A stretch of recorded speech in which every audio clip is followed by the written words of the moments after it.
Agenda है।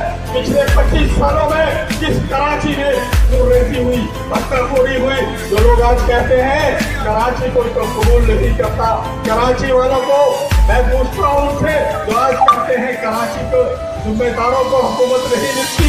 आपने 25 सालों में इस शहर में एक दिन में 500 गाड़ियों को आग लगाई। आपने इसी शहर में एक दिन में 200 आदमी को मरवाया। आपने इसी शहर के पैसे को लूट के आपने लंदन में, दुबई में, अमेरिका में मोहल्लात बनाए, बड़े बड़े प्लाजे खड़े किए। मैं उनसे पूछना चाहता हूँ, आज तुम कराची के स्टेक होल्डर बनना चाहते हो? आज पसमानदा जिला थरपारकर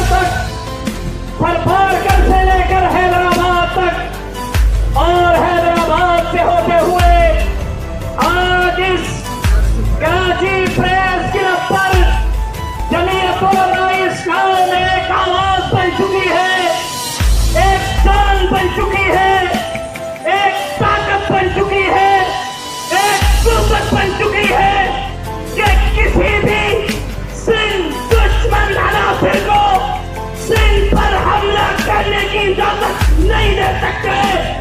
कोई माई